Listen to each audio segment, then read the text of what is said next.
El día amaneció gris, con un viento frío que recorría la plaza como si quisiera borrar los murmullos que ya empezaban a reunirse. Ella caminaba con los pies descalzos sobre la tierra dura, la cabeza baja, el vestido rasgado por los tirones y las manos atadas con una cuerda áspera que le quemaba la piel. Cada paso era una humillación más. No lloraba, ya no. Había aprendido que las lágrimas solo daban más fuerza a quienes disfrutaban verla caer. En el pueblo la conocían desde niña. Había crecido entre esas mismas casas, ayudando a su madre a lavar ropa ajena, llevando agua del pozo, soñando con una vida sencilla. Cuando se casó joven, creyó que el amor bastaría. Pero los años pasaron y el hijo que todos esperaban nunca llegó. Primero vinieron los susurros, luego las miradas largas, después las palabras dichas sin pudor. Maldita, inútil, castigo de Dios. Su esposo, presionado por la vergüenza y el miedo, fue alejándose hasta que una noche no volvió.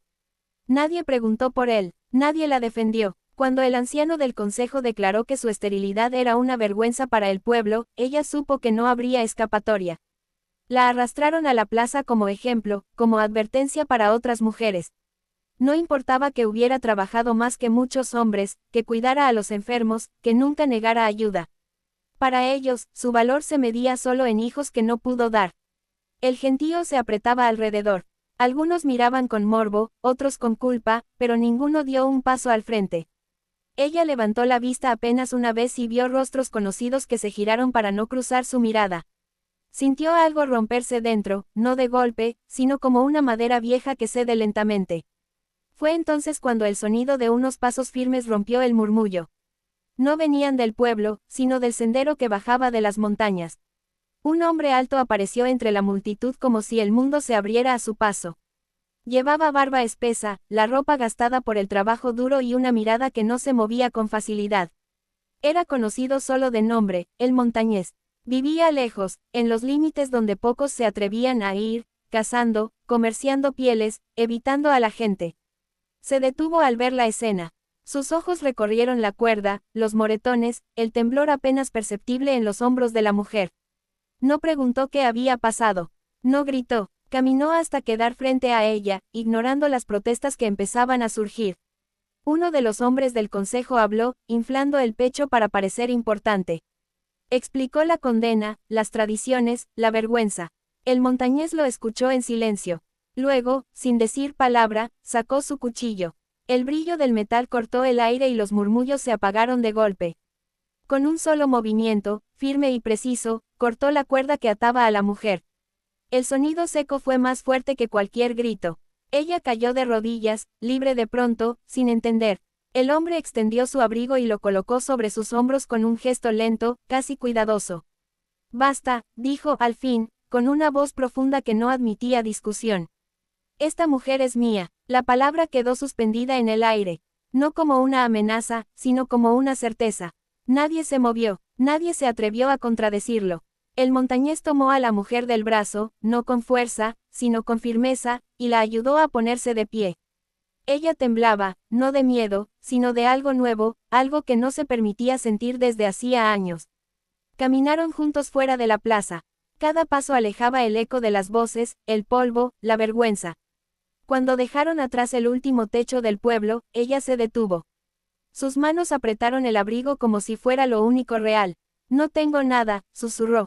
No puedo darte hijos, no puedo. Él la miró entonces, de verdad. No como objeto, no como carga. Vio a una mujer cansada, herida, pero aún viva. No te pedí nada, respondió. Solo que vengas. El camino a la montaña fue largo. El silencio entre ambos no era incómodo, era un descanso. Al llegar a la cabaña, sencilla pero sólida, ella se sorprendió de lo cálido que era el interior. Un fuego encendido, una mesa de madera, utensilios gastados por el uso. No era riqueza, pero era hogar. Los días pasaron sin exigencias. Él salía a cazar, ella limpiaba, cocinaba, ayudaba como podía. Cada gesto era agradecido, nunca esperado. Por primera vez, nadie la observaba esperando una falla. Por las noches, hablaban poco, pero compartían el calor del fuego, la calma que viene cuando no hay que defenderse. Con el tiempo, ella empezó a reír de nuevo, a cantar mientras trabajaba, a caminar sin encorvar los hombros. Descubrió que su valor no estaba en su vientre, sino en sus manos, en su voz, en su capacidad de cuidar y resistir. El montañés, que había vivido siempre solo, aprendió a escuchar, a compartir silencios, a necesitar sin vergüenza. Un día, al bajar al valle para intercambiar provisiones, algunos del pueblo la vieron. Ya no iba con la cabeza baja. Caminaba erguida, envuelta en el abrigo que ahora era suyo, al lado de un hombre que no la soltaba. Nadie dijo nada, no hacía falta, ella ya no era la condenada. No era la vergüenza pública. Era una mujer que había sido reclamada no por lo que no podía dar, sino por lo que era. Y en las montañas, lejos de las miradas crueles, encontró algo que nunca le ofrecieron en el pueblo, un lugar donde pertenecer. El recuerdo de aquel día en la plaza no desapareció de inmediato. Durante semanas volvió a ella en sueños, el polvo, las voces, la cuerda quemándole las muñecas. A veces despertaba sobresaltada en la cabaña, con el corazón acelerado, creyendo oír risas a lo lejos. Entonces el hombre de la montaña se incorporaba en silencio, avivaba el fuego y se sentaba cerca, sin tocarla, solo estando allí.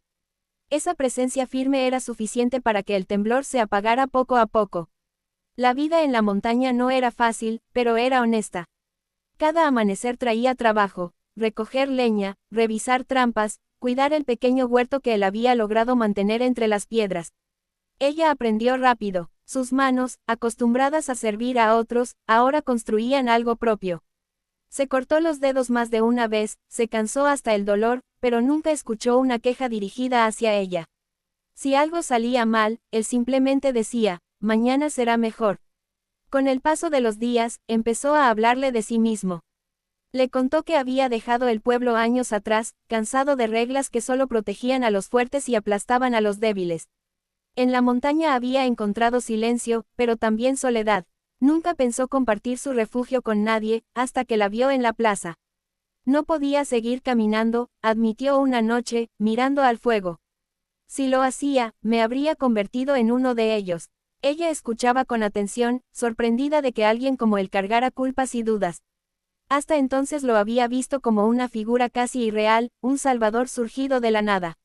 Descubrir su humanidad la acercó más. Empezó a contarle su propia historia, la infancia pobre, el matrimonio temprano, la esperanza rota con cada año sin hijos. Habló del miedo constante a no ser suficiente, del silencio de su esposo, de cómo el pueblo la fue borrando antes de condenarla. Él no interrumpió. Cuando terminó, solo dijo, aquí no tienes que demostrar nada. El invierno llegó temprano. La nieve cubrió los senderos y los días se volvieron más cortos. Pasaban largas horas dentro, reparando herramientas, secando carne, compartiendo historias. En ese encierro nació una cercanía nueva, hecha de miradas largas y silencios cómodos. No hubo promesas ni palabras grandes. El vínculo creció como crecen las raíces, lento, firme, invisible desde fuera. Un día, mientras ella remendaba una camisa, notó que sus manos ya no temblaban. Pensó en la mujer que había sido en el pueblo, siempre encogida, esperando el próximo golpe. Esa mujer parecía lejana, no porque hubiera desaparecido, sino porque había aprendido a respirar de nuevo. Comprendió que la vergüenza que le impusieron no le pertenecía. Nunca lo hizo. Cuando la primavera empezó a derretir la nieve, él le propuso bajar juntos al valle para intercambiar pieles por provisiones. La idea la llenó de temor. Volver a ser vista, a ser reconocida. Él lo notó y no insistió, pero ella decidió ir. No por valentía repentina, sino porque ya no quería huir. El pueblo seguía igual, las mismas casas, las mismas miradas curiosas. Algunos la reconocieron al instante. Hubo susurros, gestos de sorpresa. Nadie se atrevió a decir nada frente al montañés, pero ella ya no necesitaba su protección como antes. Caminó con la cabeza alta, sintiendo el peso del pasado, pero también la ligereza de no cargarlo sola. En el mercado, una mujer mayor se le acercó. Fue breve, incómoda. No pidió perdón, pero tampoco insultó. Solo dijo, te ves distinta. Ella asintió. Era cierto. De regreso a la montaña, el camino pareció menos empinado. Esa noche, sentados frente al fuego, ella habló de algo que nunca había dicho en voz alta. El miedo de no dejar huella, de pasar por el mundo sin ser recordada. Él la miró con suavidad y señaló alrededor. Mira todo lo que tocas, dijo. Eso es huella. Con el tiempo, otros comenzaron a subir hasta la cabaña. Comerciantes, viajeros, gente cansada del ruido del valle. Algunos se quedaban a comer, otros a pasar la noche. Ella cocinaba, escuchaba, ofrecía palabras sencillas que aliviaban. Sin darse cuenta, se convirtió en el corazón de aquel refugio. No era madre, pero cuidaba. No era esposa según las leyes del pueblo, pero compartía una vida. Una tarde, mientras miraban el atardecer teñir de rojo las montañas, él tomó su mano. No hubo discurso, no hizo falta. Ella apretó los dedos, sintiendo que ese gesto sencillo contenía todo lo que había perdido y todo lo que había ganado. Nunca regresaron al pueblo de forma permanente.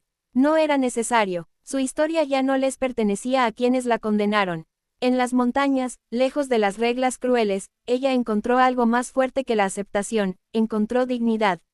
Y aunque el mundo siguiera midiendo a las mujeres por lo que podían dar, allí, entre pinos y silencio, ella era suficiente. No por haber sido reclamada aquel día en la plaza, sino porque finalmente se reclamó a sí misma.